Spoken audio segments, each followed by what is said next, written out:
दुलाराय बर' फरायसा आफादनि बे 57थि बोसोरसालियाव जथुम्मानि बे मोनाबिलिनि समाव गोजोन आरो खौसेथिनि थाखाय जे आलारि बाथि फोजोंनाय हाबाफारिखौ जों मावफुंबाय। बिनि आलारि बाथि फोजोंगिरि समाज सिबियारि आरो बड'फाजों बड'लेण्ड सोमावसारनायनि समाव मैखोमै हाबा मावफानाय गसाइगावनि मानगोनां जिरेन बसुमतारी आदा बिथाङा बेयाव बाहागो लाफादों आरो गोबां आलासि बिथांमोना बाहागो लादों आरो जोंनि गासै थान्दै 5,000निबो बारा थान्दै बिथांमोना दिनै बेयाव सफैनानै बेयाव बाहागो लाफैदों। आङो बयनिसिमबो बे मोनाबिलि समनि गोजोननि थाखाय आलारि बाथि फोजोंनाय हाबाफारियाव बाहागो लानायनि थाखाय आङो साबायखर बावदों आरो बे आलारि बाथि फोजोंनायनि गेजेरजों दुलाराय मुलुगाव आरो बर' हारिनि गेजेराव गुबुन गुबुन माहारिनि गेजेराव गोजोन खौसेथि आरो अनलायनाया अराय मजबुत जायो आरो जोंनि गेजेराव मोनसे बिसास आरो फोथायलायनाय फैयो। बेखौनो मिजिंथिबाय। सुबुं माहारिया जेब्लायबो जोङो गावजों गाव अनलायनानै गोरोबलायनानै जोङो लामा हान्थिनांगोन।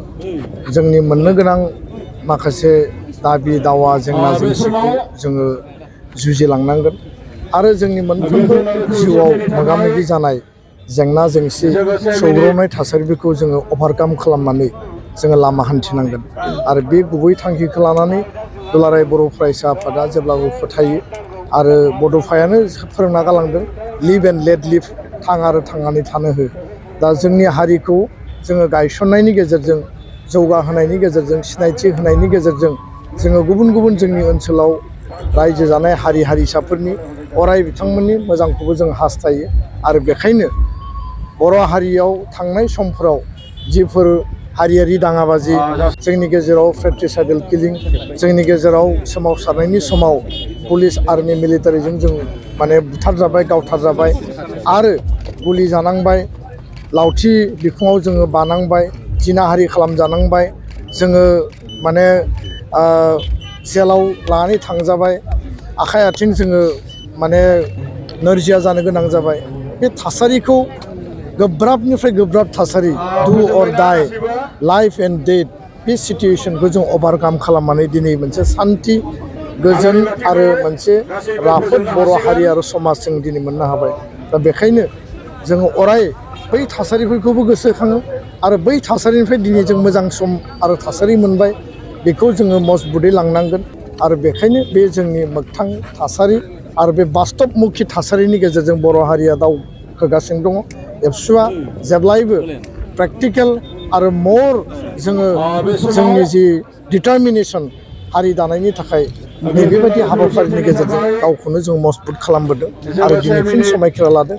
गोजोना जेब्लायबो एनसियर जागोन, जोंनि गेजेराव आन्डारस्टेन्डिंआ जेब्लाबो एनसियर जागोन। बर' हारिनि गेजेराव, आफादफोरनि गेजेराव, दोलोफोरनि गेजेराव गावस्रा गावस्रि थानाय बे सिन्था आरो सान्थौखौ जोङो मजबुत खालामनानै खौसे आरो बुजा बुजिनि गेजेरजों आगान सुरलांनो थाखाय आं बे समाव खावलायबाय। गोजोन्थों। एबा आफादगिरिनिफ्राय स्पेसियेलि नोंथांखौ ओंखारगोन एबा ओंखारा बे सिमायाव नांथानानै गोबां बाथ्रा जादों। नोंथांनि बानबुंथिया मा जागोन? बेयाव आङो स्पस्त'यै बुंनो नागिरो जे दुलाराय बर' फरायसा आफादनि जे संबिजित बियो 2 बोसोरनि टार्म। आङो 2005 मायथाइयाव एबसुआव बिबान लाजेनदोंमोन सोलोंथाइ नेहाथारि हिसाबै गुवाहाटि जिल्लानि जानानै गुवाहाटि मुलुगसोलोंसालियाव आंनि फरायनायखौ फोजोबखांनायनि उनाव आरो 2005 मायथाइनिफ्राय बै समनि आफादगिरि रोनगोरा नार्जारि, बिनि उन समाव प्रमद बर' बिथां एबसुनि आफादगिरि आरो बड'लेण्ड सोमावसारनायनि 3थि फेजखौ बिथाङा नेतृत्व होदों। फैयै फैयै 2020 मायथाइयाव आफादगिरिनि बिबानखौ आंनो गथायनानै होदों आरो 5 बोसोर आङो आफादगिरि महरै आङो खामानि मावबाय। जिखिनि आंनि मावनो गोनां बिबान आरो रेसपन्सिबिलिटि दंमोन, सुक्तिनि दफाखौ आनकमप्रमाइजिं भाबै इसिं आरो बायजो लेभेलाव सेन्ट्रेल आरो स्टेट गासै सरकारजों अफिसियेल लेभेलाव पलिटिकेल लेभेलाव नारसिननानै दासिम जिखिनि जोङो गथा महराव जोङो मावफुंनो हाबाय आरो माखासे प्रसेसआव दङ, माखासे आरो मावफुंबावनांगौ दङ, खिन्थु माखासेखौ जोङो आवगायनानै बे महराव लाबोबाय। हारिनि थामोन्था रैखाथि, हारिनि सिनायथिखौ मुलुग दरबाराव लांनो थाखाय बड'लेण्ड महोत्सब खुंनाय, प्रधान मन्त्रिया बाहागो लानाय, आरो नैबे जुथुम्मायाव भारतनि नखर मन्थ्रिखौ लाबोनानै बर' हारिनि जि मोनसे आबुं जोंनि जि मोनसे उदां हारि गोथां हारि आरो जोंनि थामोनथा रैखाथिखौ मुलुगाव दिन्थिफुंनायनि गेजेरजों बिथांमोनखौ पिस खालामनायनि गेजेरजों जोंनि आद्रा थानाय जि मोनसे सिमां आरो थांखि बड'फानि जि गेरेमसा माहारि दानायनि राजनितिक आरो संबिधाननि अधिकारनि जि बिथिंफोरखौ लानानै जोंहा बेयाव जिखिनि खामानि मावनांगौ दंमोन जोङो मावबाय।